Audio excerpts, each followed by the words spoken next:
श्री गणेशाय नमः। मनोजवं मारुतुल्यवेगं जितेन्द्रियं बुद्धिमतां वरिष्ठं वातात्मजं वानरयूथमुख्यं श्रीरामदूतं शरणं प्रपद्ये। बोल सियावर रामचंद्र भगवान की जय।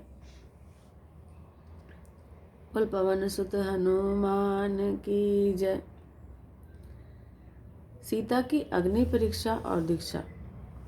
राम लक्ष्मण अयोध्या में राज्य कर रहे हैं और अयोध्या की प्रजा सब प्रकार से सुखी है, परंतु मानव की पुण्य की अधुवक्ता सिद्ध करती हो। ऐसी यह अफवाह घर घर फैल रही है कि सीता जी रावण की लंका में बहुत दिन रही हैं और राम ने उन्हें वापस रख लिया है। यह ठीक नहीं किया। इसका अनुकरण दूसरे दुष्ट जीव भी करने लगे हैं। नगरजनों द्वारा यह अपवाद सुनकर राम ने अपयश के भय से सती सीता का त्याग करके उन्हें वन में भेज दिया। रावण उठा ले गया था, उसकी अपेक्षा भी जब राम ने त्याग किया उस समय सीता को बहुत वेदना हुई। अब वे वैराग्यवंत धर्मात्मा सीता घोर जंगल में अकेली बैठी बैठी रो रही हैं। पूर्व का कोई अशुभ कर्म आया, वह फल दिखाकर क्षण मात्र में चला गया और तुरंत ही शुभ योग से बजरंग राजा वहां पर आया। उसने सीता को धर्म की बड़ी बहन के रूप में रखा। सीता जी को लवकुश पुत्र हुए। उन्होंने राम लक्ष्मण के साथ युद्ध किया। हनुमान जी इत्यादि सीता जी को वापस अयोध्या लेकर आए, किंतु राम ने सीता जी को अग्नि परीक्षा का आग्रह रखा। विशाल अग्निकुंड में पंच परमेष्टमी के स्मरण पूर्वक सीता जी ने छलांग लगा दी और शील का महाप्रभाव जगत प्रसिद्ध हुआ। अग्नि के स्थान पर पानी हो गया। सीता जी के शील का ऐसा प्रभाव देखकर हनुमान इत्यादि बहुत प्रसन्न हुए। संसार की ऐसी विचित्र स्थिति देखकर सीता जी महावैराग्य को प्राप्त हुई और आरिका होने के लिए तत्पर हो गई। लवकुश माँ माँ कहकर सीता के चरणों से लिपट गए। राम रोने लगे, प्रजा रोने लगी, परंतु अब सीता को संसार का मोह नहीं रहा था। बस वे तो कोमल केश का लोच करके संसार छोड़कर आर्यका बनी। भगवती माता श्वेत साड़ी में परिणाम की शुद्धता सहित शोभायमान हो उठी। हनुमान ने श्रीपुर नगरी जाकर अंजना माता को सारी बात बताई। सीता जी का वनवास, अग्नि परीक्षा और शील का प्रभाव, यह बात सुनकर अपने एक धर्म सखी का ऐसा प्रभाव देखकर अंजना प्रसन्न हुई। परंतु जहाँ हनुमान ने कहा कि सीता जी ने आर्यका दीक्षा अंगीकार कर ली है, यह सुनते ही अंजना का मन संसार से उदास होने लगा। वे विचारने लगी, वाह सीता, तूने उत्तम मार्ग लिया।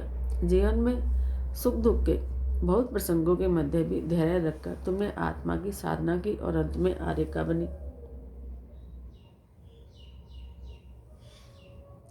वाह बहन, धन्य है तुम्हें। मैं भी तुम्हारी तरह दीक्षा लूंगी। उन्होंने हनुमान से कहा, बेटा हनुमान, सीता जी ने दीक्षा ली है, उसी प्रकार मैं भी अब दीक्षा लेकर आर्यका होना चाहती हूँ।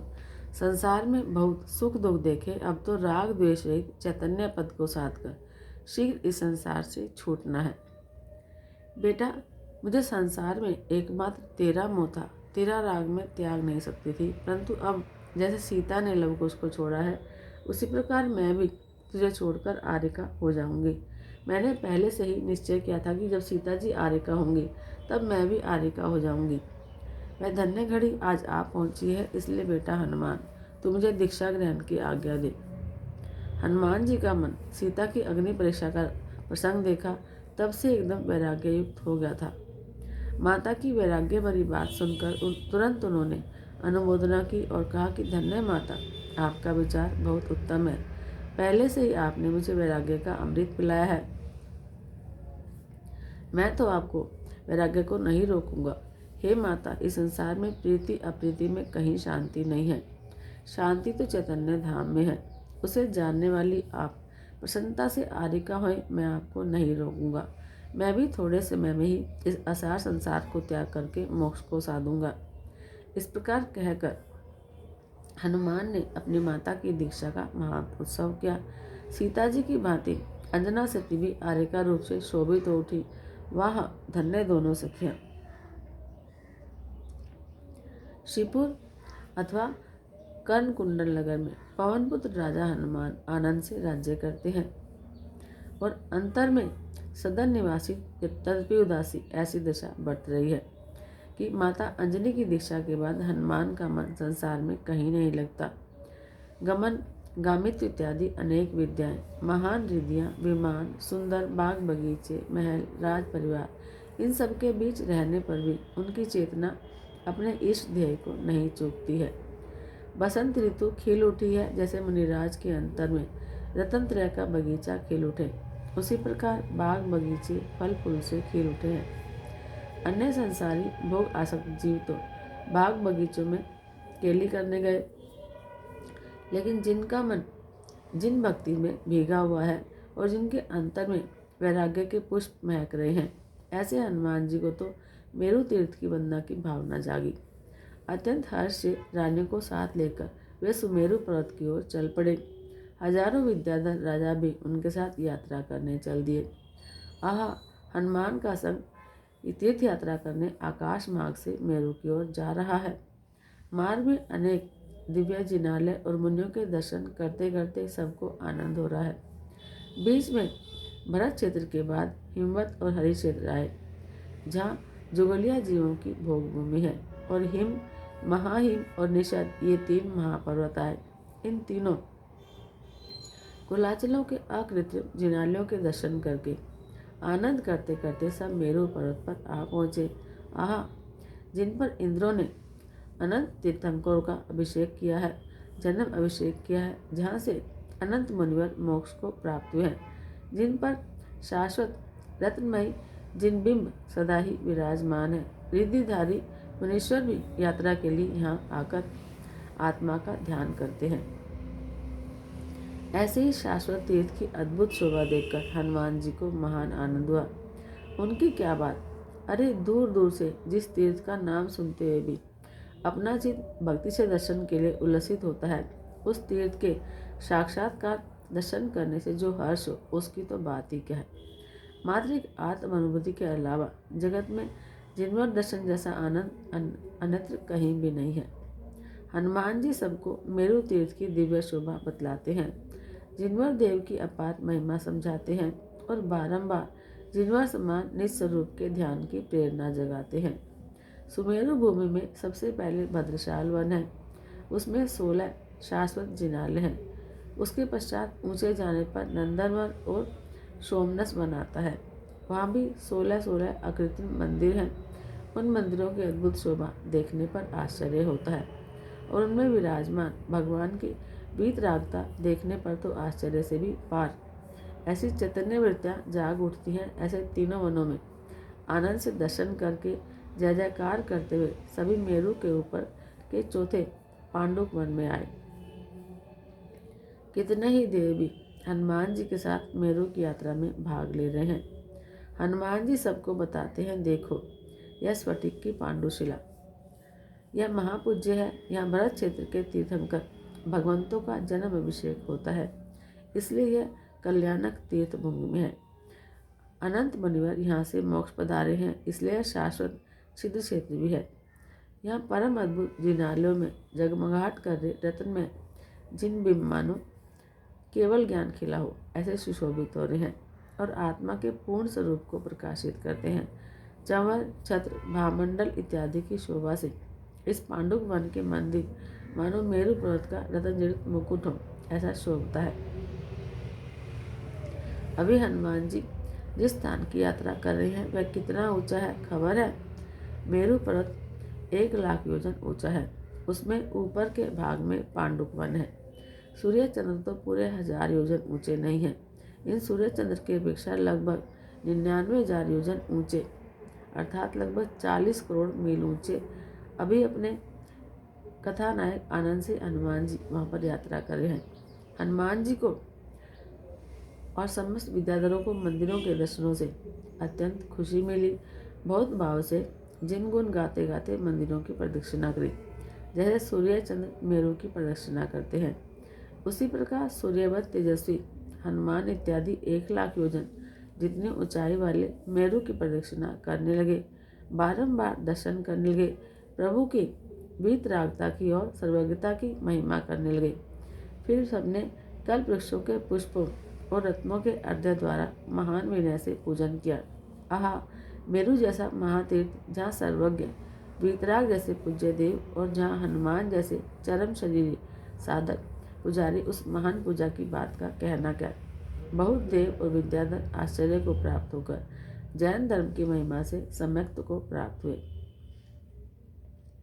सबके हृदय और नेत्र हर्ष से खिल रहे थे।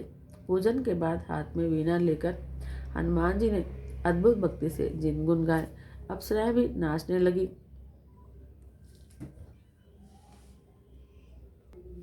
वे भी भक्ति में मग्न थी, मानो कि अब वीतराग होते होते बाकी रहा हुआ सब शुभराग यहाँ बिखेर देते हो। इस प्रकार हनुमान जी ने बहुत बहुत भक्ति की। देव भाव से पार होकर आत्म भाव में तन्मयता से होती हुई ऐसी अद्भुत भक्ति ऐसे साधकों को ही होती है। ओह, ऐसी जिन भक्ति देखने वालों का ही जन्म सफल हो गया। वाह रे वाह हनुमान, तुम्हारी अद्भुत जिन भक्ति सब भव्य जीवों के रोमांच को उल्लसित करके मोक्ष का उत्साह जागाती है। इस प्रकार मेरु तीर्थ पर बहुत भक्ति भाव से दर्शन पूजन भक्ति करके यात्रा की। अनेक मुनिवर वहाँ विराजमान थे। उनके दर्शन भी किए और उनके श्रीमुख से शुद्ध आत्मा का उपदेश सुना। हजारों जीव सम्यक्त को प्राप्त हुए। ध्यानस्थ वीतरागी मुनियों को देखकर हनुमान जी को भी ध्यान की धुन लगी और असंगी होकर शांत परिणाम द्वारा मुनियों के साथ बैठकर ध्यान करने लगे।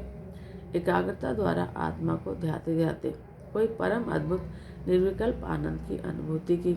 आहा, उसकी क्या बात। इस प्रकार इष्ट ध्येय को पाकर और मुनिवरों के मंगल आशीष लेकर हनुमान जी मेरु पर्वत से वापस भरत क्षेत्र में अपने स्थान में आने के लिए विदा हुए। मार्ग में सुरदुंदुबी नामक पर्वत पर रात्रि निवास किया और रात्रि को सब आनंदपूर्वक तीर्थ यात्रा की और जिनेन्द्र महात्मा की चर्चा कर रहे थे। सर्वज्ञ देव का स्वरूप पहचानने से आत्मा का शुद्ध चैतन्य स्वरूप किस प्रकार पहचाना जाता है और राग और ज्ञान का भेद ज्ञान होकर जीव को अपूर्व समर्थ किस प्रकार होता है, यह बात हनुमान जी अत्यंत प्रमोदपूर्वक समझा रहे हैं। अंधियारी रात्रि में आकाश में तारे जगमगा रहे हैं और अद्भुत अध्यात्म चर्चा में सभी मग्न हैं। तभी अचानक आकाश में गर्र गर्र गर्र आवाज करता हुआ एक तारा टूट गया और चारों ओर बिजली जैसा महान झपकारा हुआ।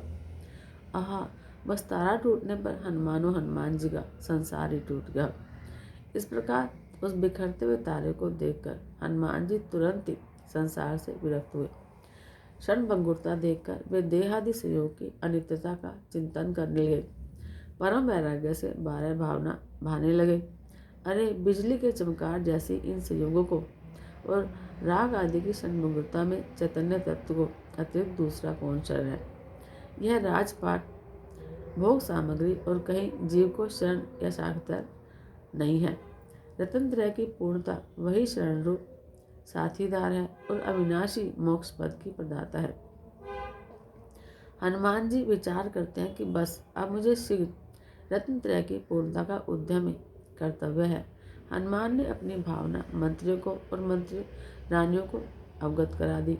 उन्होंने कहा, अब मैं यह संसार छोड़कर मुनि होना चाहता हूँ और इस संसार का छेद करके मोक्ष पद पाना चाहता हूँ। अरे रे, रागवश जीव संसार में दुख भोगता है। वीतराग के अलावा कहीं सुख नहीं है। इसलिए न करना राग किंचित कहीं भी वो छेदु को वीतराग होकर इस प्रकार वह भव्य भवसागर तरे। अरे रे, मूढ़ जीव अल्पकाल के विषय भोगों के पीछे अनंत काल का दुख भोगते हैं, परंतु विश्व में सुख कैसा, वह तो सिर्फ कल्पना है। देवलोक के भोगों में भी आत्मा का सुख नहीं है। चैतन्य सुख यह जीव का स्वभाव है और वह सुख सदा काल टिकने वाला है। अब मैं मुनि होकर आत्मा के अतीन्द्रिय सुख की पूर्णता को साधूंगा। भगवान हनुमान ऐसी भावना पूर्वक मुनि होने के लिए तैयार हुए। मुनियों ने बहुत समझाया, रानियां रोने लगी, परंतु यह तो हनुमान, इनकी दृढ़ता कौन डिगा सकता है। दृढ़चित हनुमान वैराग्य भावना से किंचित नहीं डिगे। वह कहने लगे, हे मंत्रियों, हे रानियों, वृथा मोह छोड़ो। इस संसार के भयंकर दुखों को क्या तुम नहीं जानते। मोहवश जीव ने संसार के अनंत भवों में भ्रमण किया है। अब वह सुनो। मुझे बहुत समय से मुनि होने की भावना तो थी, परंतु मुझे एकमात्र मेरी माता का मोह था। उस मोह का बंधन मैं छेद नहीं सकता था। अब जहाँ मेरी माता अंजना स्वयं ही मेरा मोह छोड़कर आरिका हो गई है, तब मुझे भी मोह छूट गया है। मेरी मेरी माता मानो आवाज लगाकर मुझे वैराग्य मार्ग में बुला रही हैं। राग का एक कण भी अब मुझे सुहाता नहीं है। हे रानियों, तुम शांत हो जाओ। रुदन करके व्यर्थ में आर्त ध्यान द्वारा आत्मा का अहित मत करो। हे मंत्रियों, तुम राजपुत्र का राज्याभिषेक करके राज्य व्यवस्था संभालो। हम तो अब जिन दीक्षा लेकर मुनिवरों के साथ रहेंगे और शुद्धोपयोग द्वारा आत्मा को ध्याकर केवल ज्ञान प्राप्त करेंगे।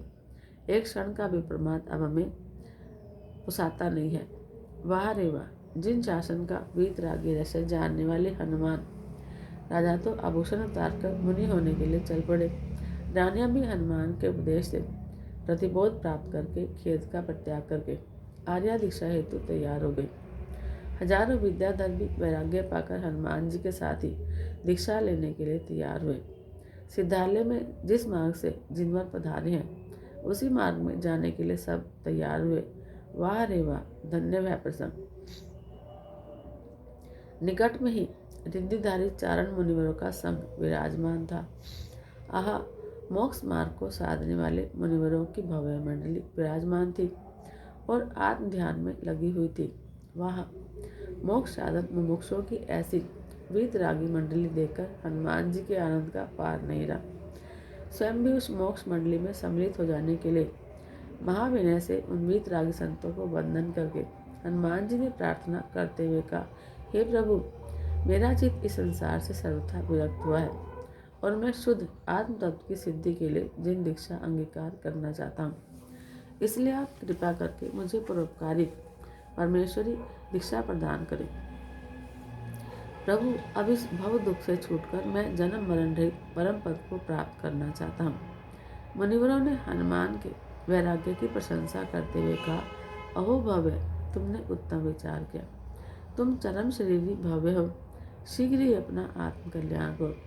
तुमने इस जगत को असार जाना है और परम सारभूत चैतन्य तत्व का तुमने अनुभव किया है, इसलिए अब तुम्हें मुनि होकर मोक्ष को साधने की कल्याणकारी बुद्धि उत्पन्न हुई। तुम्हें धन्य है। तुम शीघ्र ही मुनिधर्म अंगीकार करके अपने आत्मा को मोक्ष मार्ग में स्थापित करो। श्री मुनीश्वरों की आज्ञा प्राप्त कर हनुमान जी ने उनके चरणों में बारंबार प्रणाम किया। हार मुकुट इत्यादि के साथ साथ समस्त वस्त्र आभूषण का परित्याग कर दिया। अंतर में भी समस्त संसार का राग भी छोड़ दिया। इस प्रकार सर्वदा निर्ग्रंथ होकर मोह बंधन तोड़कर हनुमान जी मुनि हुए। पहले वे कामदेव होने से उनके शरीर का रूप तो अद्भुत था ही,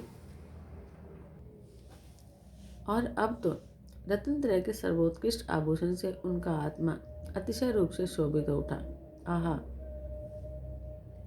उनका दिव्य वीतरागी रूप देखकर मोक्ष लक्ष्मी भी प्रसन्न होकर दौड़ती हुई आई।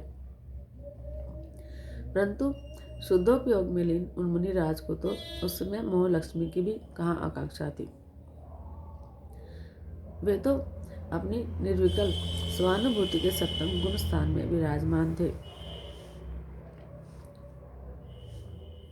वह शुद्धोपयोगी संत हनुमान, आपको हमारा नमस्कार।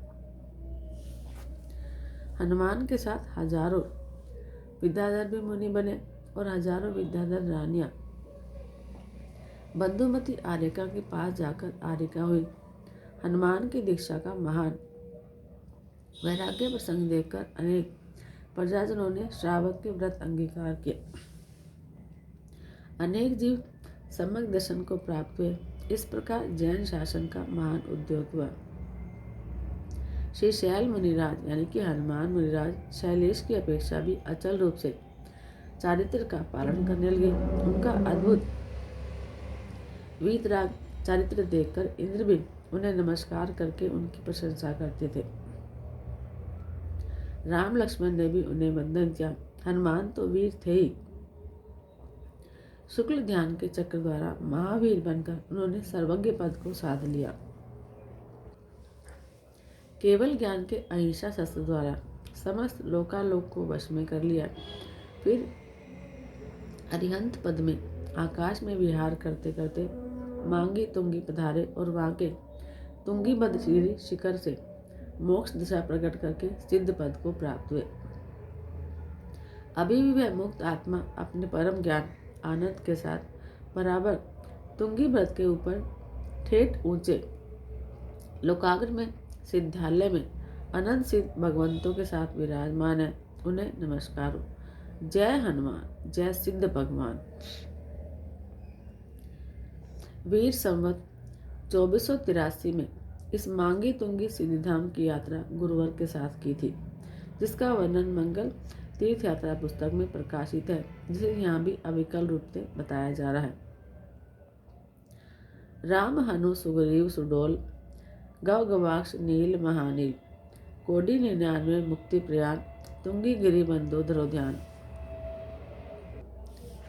जैसे कोई फूलों की सुगंध लेने बाग में जाए और वहां उनकी सौरभ में तल्लीन हो जाए, वैसे ही मुनिराज राग की क्रीड़ा छोड़कर चैतन्य के बाग में खेलते खेलते कर्म के फल का नाश करते हैं और अतीन्द्रिय आनंद के फल का वेदन करते हैं, अनुभव करते हैं।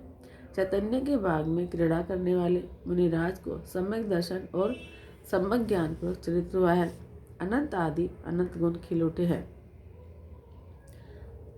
अंत निर्मग्न दशा तीर प्रकट हुई है। आहा, मुनिपुरा बड़ी अद्भुत बस्ती है।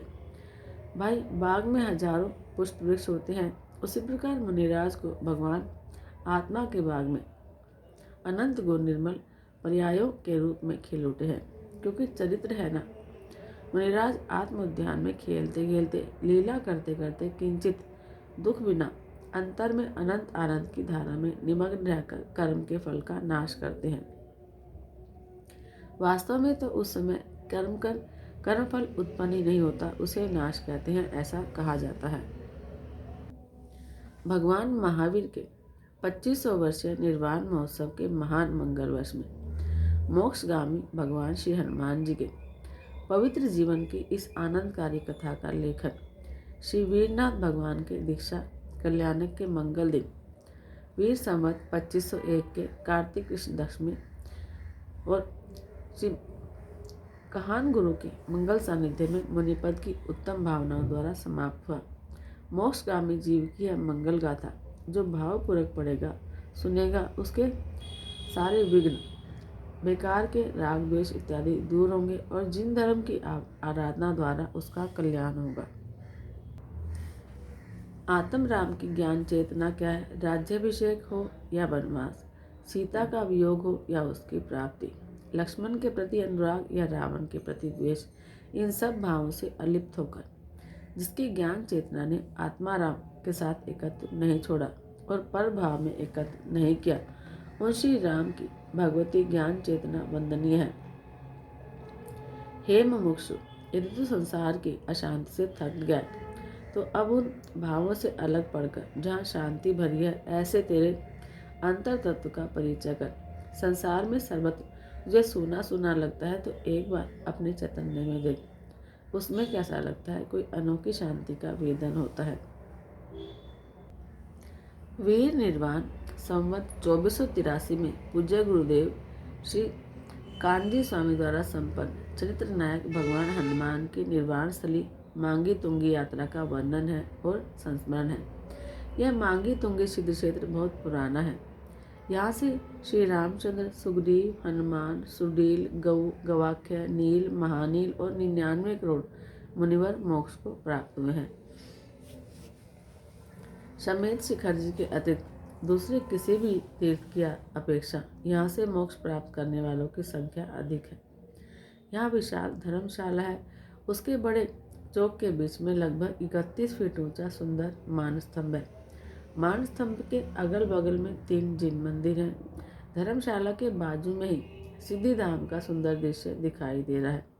यहाँ के पर्वत को 2 चूलिका है, एक का नाम मांगी और दूसरी का नाम तुंगी है। इस मांगी तुंगी पर्वत का चढ़ाव बहुत कठिन है, परंतु ऊपर का दृश्य इतना अधिक रमणीय है कि चढ़ाव की थकान उसी प्रकार भूल जाती है जिस प्रकार निर्विकल्प वेदन के समय विकल्प की थकान भूल जाती है। ऐसी मांगी तुंगी सिद्ध क्षेत्र में सायंकाल 5 बजे गुरुदेव संघ सहित आ पहुंचे और क्षेत्र के व्यवस्थापकों ने क्षेत्र का श्रृंगार करके बैंड बाजों सहित उनका स्वागत किया। संघ की व्यवस्था के लिए शेठ सिंह गजराज जी गंगवाल सह कुटुंब आए थे और उनकी देख रेख में सुंदर व्यवस्था हुई थी।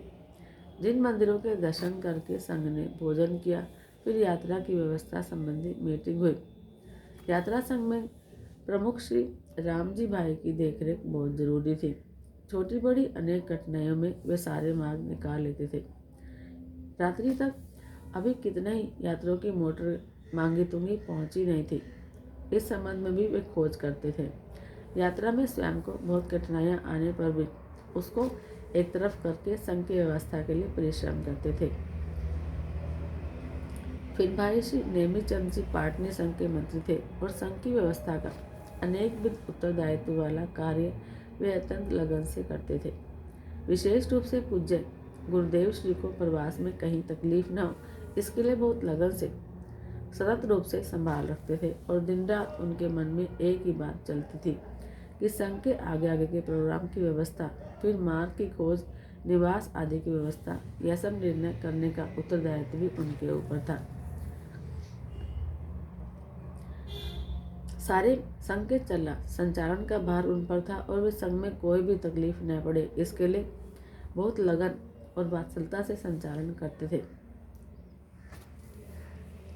पूज्य बेनश्री बेन यानी चंपाबेन और शांताबेन के कार्यों का तो क्या कहना। संपूर्ण संघ का सभी संचालन उनकी देखरेख में था। श्री नेमीचंद भाई को और यात्रा संघ के सभी कार्यकर्ताओं को वे निर्देश और प्रोत्साहन देती थी। प्रवास की थकान की अवगणना किए बिना बहुत बार तो बहुत सर्दी में रात्रि को 12-12 बजे तक बैठकर भी वे सभी उलझनों का समाधान करती थी। फिर आवास और भोनादिक में गुरुदेव को किसी प्रकार की तकलीफ न पड़े, इसके लिए सावधानी से ध्यान रखती थी। परंतु यद्यपि उनको स्वयं को आवास इत्यादि की कठिनाई पड़ती, लेकिन गुरुदेव संबंधी व्यवस्था की धुन में वह भूल जाती और यात्रा प्रसंगों में बारंबार हृदय के तार झंझनाकर भक्तिपूर्वक सारी यात्रा संघ का वातावरण उल्लासपूर्ण बना देती। कृपालु गुरुदेव के साथ यात्रा करने की बहुत समय से भावना होने का अवसर आए तो उनके हर्ष का क्या पारावार है। फिर हर्ष से सारी बातें संघ में फैलाती। बाकी तो यात्रा दौरान प्रारंभ से अंत तक उनके कार्यों का वर्णन करने की शक्ति हम में नहीं है। गुरुदेव के कोई अचिंत्य प्रभाव से यात्रा संघ का कार्यक्रम सुंदर व्यवस्था और उत्साहपूर्वक आगे चलता रहा था और यात्री कदम कदम पर गुरुदेव के उपकार को याद करते थे। मांगी तुंगी सिद्ध क्षेत्र की यात्रा पौष कृष्ण तीज की प्रातःकाल 5:15 बजे नहा धोकर धर्मशिला के जिन मंदिरों के दर्शन करके मांगी तुंगी सिद्ध क्षेत्र की यात्रा शुरू हुई और सब गुरुदेव के साथ भक्ति गाते गाते चलने लगे। आधे मील चलने के बाद पर्वत की चढ़ाई हुई और शुरुआत में बीच में सुंदर रमणीय बनाया। आहा, एक तो सिद्ध क्षेत्र की यात्रा का आनंदकारी प्रसंग और एकदम प्रातःकाल का उपशांत वातावरण, उसमें ऐसा सुंदर वन और फिर गुरुदेव जैसे ज्ञानी संतों का साथ। उनके साथ इस वन में विचरण करते हुए भक्तों को बहुत खुशी मिलती थी और खुशी से मुनिवरों के गुणगान करते हुए उस वन का मार्ग तय हुआ। फिर पर्वत की चढ़ाई शुरू हुई। आकाश में तारे और चंद्रमा जगमगा रहे थे। कभी कोई तारा बिखर पड़ता देखकर हनुमान जी के वैराग्य का प्रसंग याद आता तो चंद्रमा को देखकर श्री राम जी की बाल किरणाएं याद आती और उस पर्वत को देखकर उन दोनों की सिद्ध दिशा की याद आती। आहा, इस क्षेत्र से वे मुक्ति को पाए। केवा हसे बलदेव मुनिराज अहो एने वंदन लाख, केवा हसे कामदेव मुनिराज अहो एने वंदन लाख। इस प्रकार से मुनियों को याद करते करते यात्रियों ने 99 करोड़ मुनिवरों के मुक्ति धाम पर चढ़ना शुरू किया। इसका चढ़ाव बहुत कठिन है। यात्री कहते हैं कि जो मांगी तुंगी पर्वत की यात्रा करे उसे दूसरे पर्वतों की यात्रा सहज हो जाती है। पर्वत का चढ़ाव कठिन होने पर भी यात्रियों को गुरुदेव के साथ यात्रा की इतनी उमंग थी कि गुरुदेव के पद चिन्हों पर सब दौड़े चले जा रहे थे। पर्वत की चढ़ाई कठिन होने से कितनी ही जगह डोली भी नहीं चल सकती थी, इसलिए पैदल चलना पड़ता था। थकान लगने पर बीच में किसी किसी जगह विश्राम के लिए बैठना पड़ता था।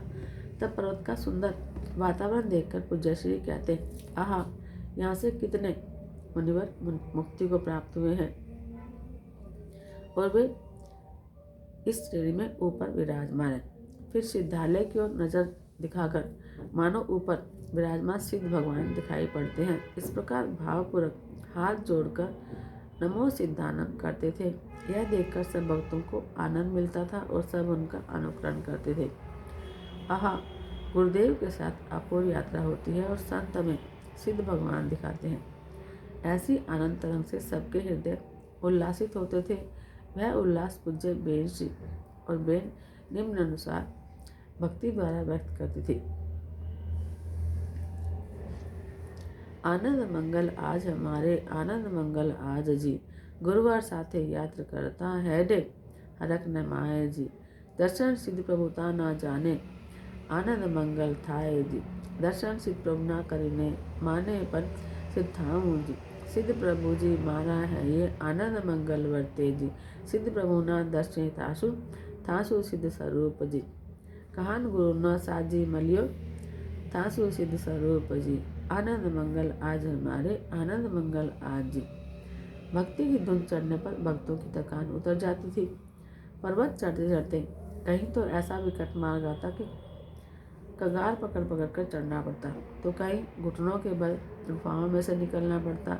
इस प्रकार उत्साह से मार्ग लांघते लांघते सब मांगी गिरी पहुंचे।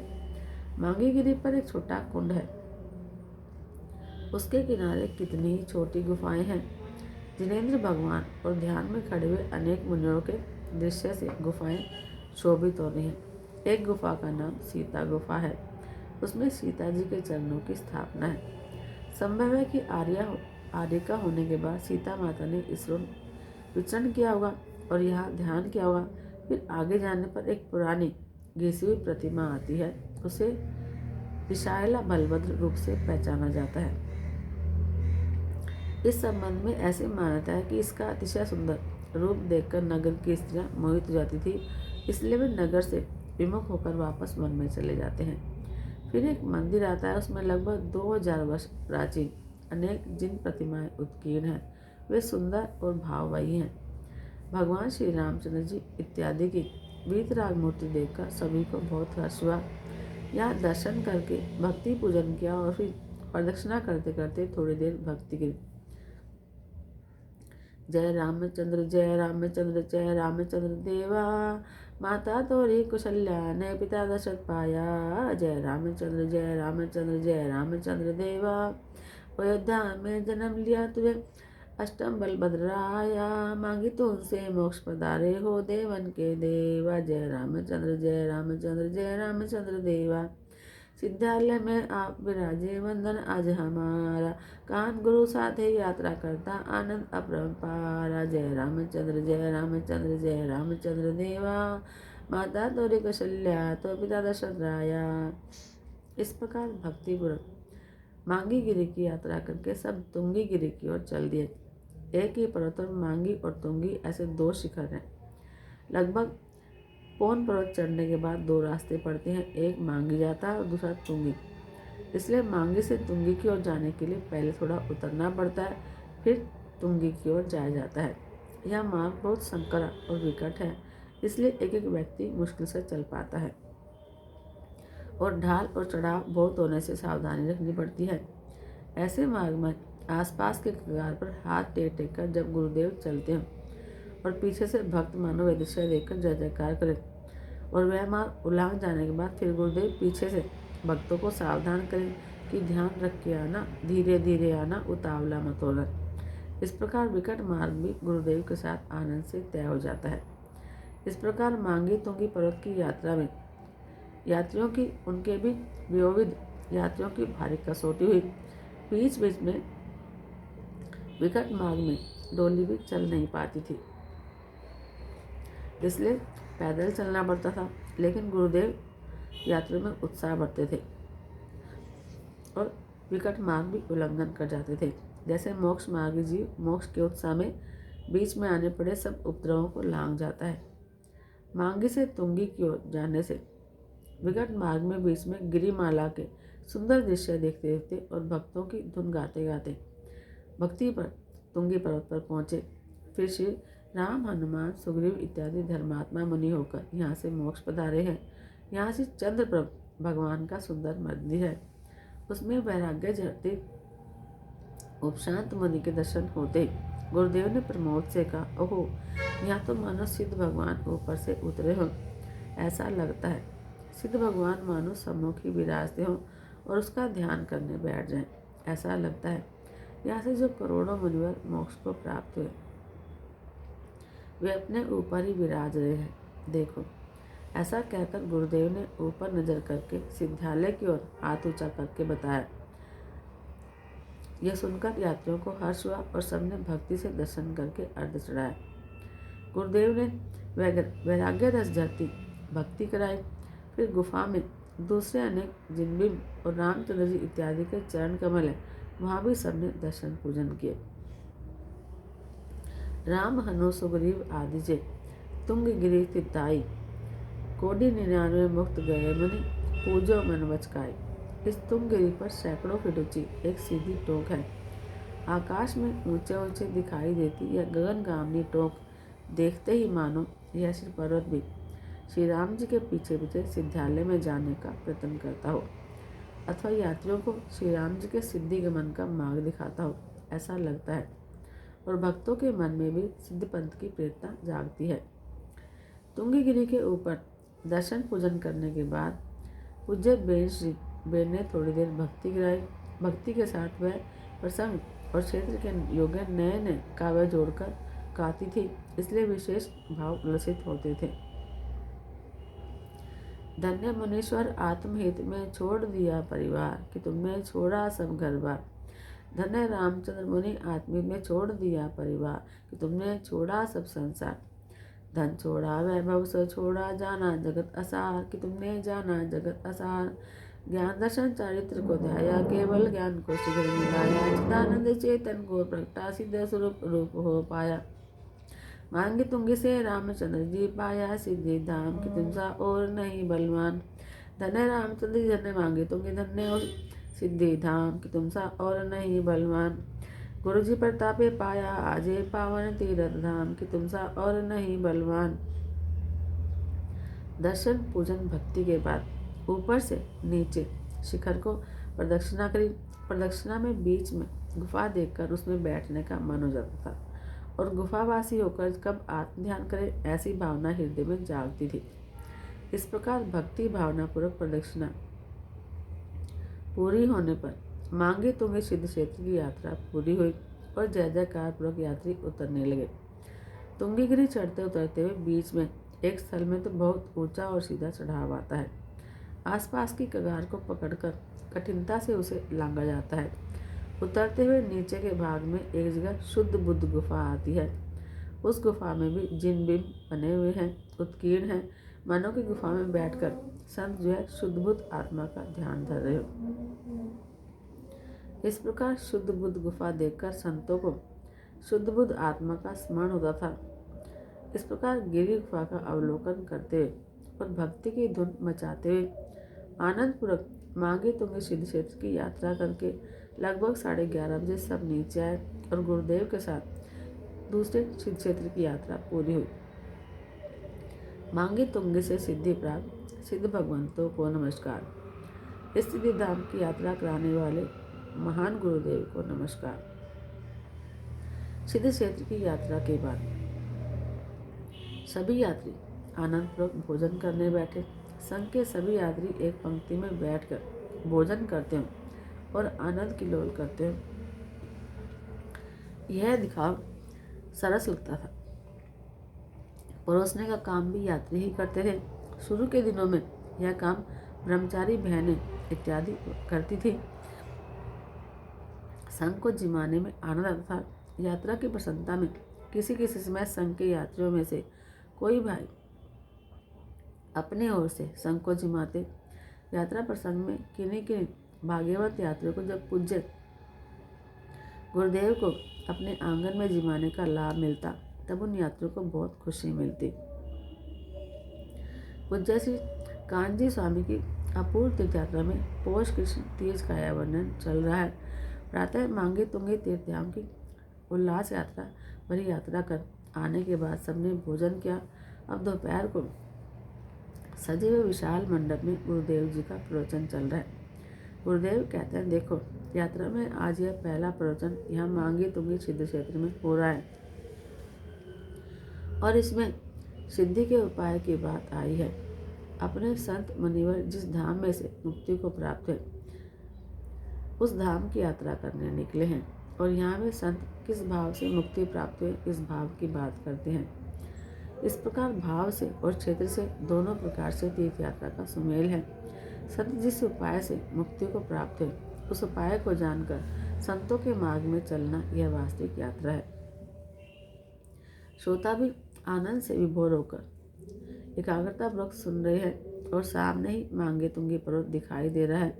उसके सामने नजर करके गुरुदेव कहते हैं, देखो इस मांगी तुंगी पहाड़ पर श्री राम जी, हनुमान जी और 99 करोड़ मुनिवर इत्यादि महान संत विचरे थे। वे आत्मा के आनंद का ध्यान करते थे और यहाँ से सिद्ध पद पाकर ऊपर श्रम श्रेणी में विचार रहे हैं। ऐसा सिद्ध पद प्रगटाने का सामर्थ्य प्रत्येक आत्मा में है। उसका भान करके ध्यान करने से सिद्ध पद प्रकट होता है। गुरुदेव कहते हैं कि तुंगीगिरी पर श्री चंद्र प्रभु भगवान की मूर्ति बहुत शांत थी। बहुत देर तक वहाँ बैठे थे और वह ध्यानस्थ वीतराग मूर्ता देखकर बहुत प्रमोद आया था। आहा, शुद्ध चैतन्य का ध्यान कर करके अनंत जी मुक्ति को प्राप्त हुए। अपने को जिस समेत शिखर जी धाम की यात्रा करने जाना है उस धाम के ऊपर अनंत सिद्ध भगवान अपनी श्रम श्रेणी में विराज रहे हैं। मेरा आत्मा भी सिद्ध भगवान जैसा ही है ऐसा धर्मी जानता है और ऐसे आत्मा के ध्यान द्वारा वह मोक्ष पद को साधता है। यात्रा में गुरुदेव का पहला ऐसा अद्भुत प्रवचन सुनकर श्रोता खुश हुए और हर्षनाद से मंडप गुंजायमान उठा। सायंकाल गुरुदेव मान स्तंभ के आसपास चौक में घूम रहे थे। साथ में कितने ही यात्री थे। गुरुदेव तीर्थ भूमि को देख रहे थे और हाथ में दूरबीन लेकर मांगे तुंगी पर्वत का अवलोकन कर रहे थे। तीर्थ धाम का वातावरण और बहुत सरस है, इसलिए गुरुदेव के साथ घूमते घूमते उनके दर्शन करने से सबको प्रसन्नता होती थी। गुरुदेव का ऐसा महान प्रभाव और यात्रा संघ का ऐसा उल्लास और भक्ति भाव देखकर श्री गजराज जी से बहुत प्रसन्न हुए थे। रात्रि को मंडप में विशाल सभा भरी थी। उस समय इस क्षेत्र के महामंत्री जी सेठ मोतीलाल जी के स्वागत वक्तव्य के बाद श्री गजराज जी सेठ ने स्वागत प्रकट करते हुए कहा कि पूज्य गुरुदेव संघ सहित यात्रा करने आए हैं। इससे मुझे हर्ष हो रहा है और मैं उनका स्वागत करता हूँ। आज का वातावरण देखकर मुझे उस काल की याद आती है कि भगवान महावीर स्वामी का संवत्सरण जहाँ जाता वहाँ पर 6 ऋतु के फल फूल पक जाते थे और आनंद छा जाता था।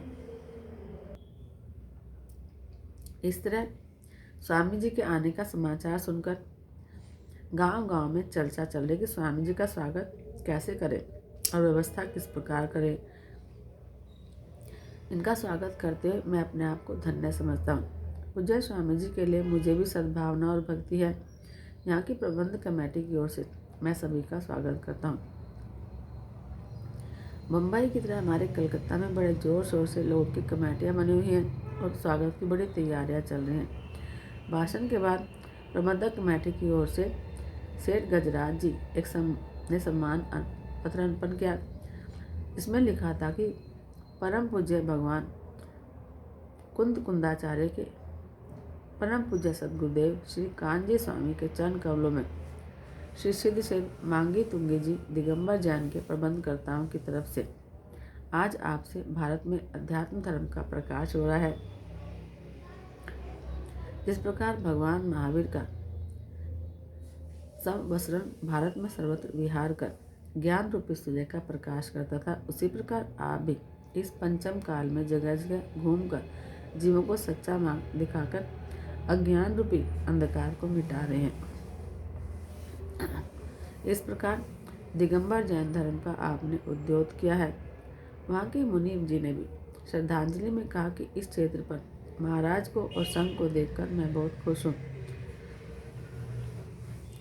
तीर्थंकर भगवान संवत्सरण सहित जब इस भूमि में विचरते थे, उस वक्त के वातावरण जैसा दृश्य अब दिख रहा है। अभी स्वामी जी ने संघ सहित आनंदपूर्वक बहुत भक्ति भाव से मांगी तुंगी तीर्थ की यात्रा करी। 4 वर्ष पहले इस पर्वत के ऊपर जाने का मार्ग इतना विकट था कि लोग दर्शन के लिए तरसते थे और बहुत से लोग नीचे से ही दर्शन करके लौट जाते थे। लेकिन आज सीढ़ियाँ होंगे से तीर्थ यात्रा सुलभ हो गई है। ऐसे स्वागत प्रवचन और सम्मानपूर्ण प्रसंग की आवगत से सबके मन में ख्याल आता था कि ईश्वर का दिगंबर जैन समाज गुरुदेव के दर्शन और स्वागत के लिए कितना आतुर है। सभा में संघ के यात्रियों की ओर से मांगी तुंगी तीर्थ के लिए लगभग 4,000 रुपये का फंड हुआ। अंत में इतने बड़े संघ में लंबी यात्रा के दौरान आवास इत्यादि की व्यवस्था में सुविधा असुविधा हो तो परस्पर प्रेम पूर्वक किस प्रकार चला लेना है, इस संबंध में श्री गजराज जी सेठ ने थोड़ी देर शिक्षा करके यात्रा संघ की सफलता चाहिए। और इस प्रकार सभा का कामकाज पूरा होने के बाद तत्व चर्चा हुई। तत्व चर्चा के बाद संघ की व्यवस्था के आवश्यक कामकाज के लिए पूज्य बेन श्री बेन ने एक खास सभा बुलाई। उसमें मुरब्बी श्री रामजी भाई, मंत्री श्री नेमीचंद भाई, ब्रजलाल भाई, पंडित श्री हिम्मतलाल भाई इत्यादि के सहयोग से संघ के छोटे बड़े प्रत्येक काम का बंटवारा किया गया। भोजन व्यवस्था, बस में यात्रियों को बैठाने की व्यवस्था, आवास में रहने की व्यवस्था, जो जिस योग्य था उसको वह काम सौंपा गया। हजारों मील की यात्रा और तीर्थों की यात्रा करके 550 यात्रियों के इतने बड़े संघ की व्यवस्था करते रहना भी बड़ा काम है। यह तो छोटे से राज्य भारकार संभालने जैसा काम था। ऐसा होने पर भी गुरुदेव के प्रताप से यात्रा संघ को कुशल नेता और अच्छे कार्यकर्ता मिलने से कोई भी कठिनाई नहीं हुई।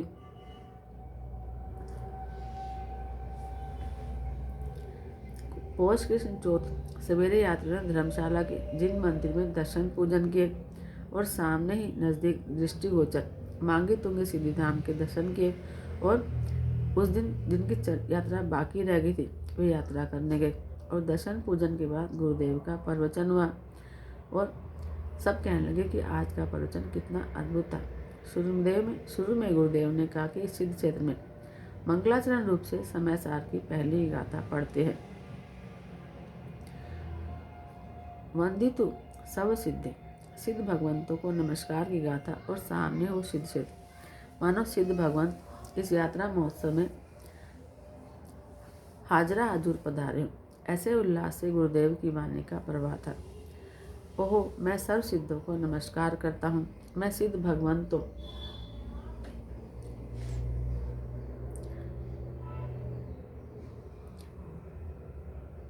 को नमस्कार करता हूँ। हे सिद्ध भगवंतों, मेरे अंतर में आपको स्थापित करके मैं नमस्कार करता हूँ। देखो, ये यात्रा का अपूर्व मांगलिक यात्रा के मंगल में सिद्ध भगवंतों को बुलाया। हे सिद्ध भगवंतों और हे जंगल के संतों, हे जगत के संतों, मेरे मांगलिक मंडप में पधारो, मेरे हृदय में विराजो। मेरे हृदय में आपके साथ रखकर मैं आपके पंथ में अप्रतिहत रूप से चला आ रहा हूँ। 2.5 द्वीप में जहाँ जहाँ पंच परमेष्ठी संत विराजे हों, उन्हें मेरा नमस्कार। ओहो, मोक्ष के साधक मुनिवर जहाँ रहते हों, उन सर्व का मैं आदर करता हूँ। सिद्ध पद के साधक संतों को मैं मेरे आंगन में बुलाता हूँ। हे सिद्ध भगवंतों और साधक संतों, मेरे आंगन में पधारो। मेरा आंगन विकारी नहीं, परंतु मेरे शुद्ध श्रद्धा ज्ञान के आंगन में मैं आपको पधारता हूँ। हूँ कहे विधि पूजो नाथ, कह विधि कहूँ रे। मोरे आंगने सिद्ध भगवान, जोय जोय हर पूरे। वहाँ साधक संतों ऊपर से सिद्ध भगवंतों को अपने आंगन में उतार कर अपने आत्मा में स्थापित कर नमस्कार करते हैं। देखो भाई, इस संसार की 4 गति में कहीं जीव को विश्राम नहीं। यह सिद्ध गति ही जीव को परम विश्रांति का स्थान है। इस 45 लाख योजन के 2.5 द्वीप में अणु अणु में अनंत जीव मुक्ति को प्राप्त हुए हैं। कोई भी जगह ऐसी नहीं कि जहाँ से अनंत जीव सिद्धि को प्राप्त न हुए हों। ऐसे सिद्धपद की प्राप्ति वह आत्मा का ध्येय है, और उस ध्येय को ताज़ा करने के लिए जहाँ से जीव सिद्धि को प्राप्त हुए, ऐसे तीर्थ धाम की यात्रा की जाती है। आहा, गुरुदेव के इस प्रवचन में साधक भाव का अद्भुत प्रवाह बहता था। साधक भाव की धारा उल्लसित होकर मानो सिद्धपद का अभिनंदन करती थी। साधक के मन में सिद्धपद की कैसी लगन होती है और यह व्यक्त होती है, और मुक्त श्रोता तो मुग्ध बन जाते हैं। प्रवचन पूरा हुआ कि तुरंत ही श्री जैनेन्द्र भगवान की रथ यात्रा निकली।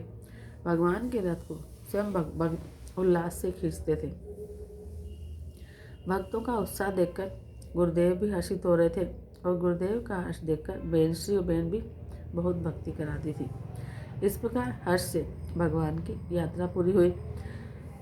अब रथ यात्रा के बाद गुरुदेव का भोजन सेठ गजराज जी के यहाँ हुआ, और गुरुदेव के आहार दान का लाभ मिलने से सेठ गजराज जी और सेठानी लक्ष्मी बहन को बहुत हर्ष हुआ। भोजन के बाद संघ ने प्रस्थान की तैयारी करी।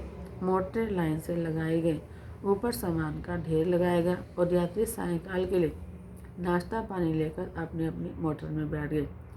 थोड़ी देर में सिद्ध क्षेत्र की जय जयकार करती हुई एक के बाद एक मोटरें छूटने लगी और धूलिया की ओर रवाना हुई। बोलो पवन सुत हनुमान की जय। बोलो जय श्री राम, जय श्री राम।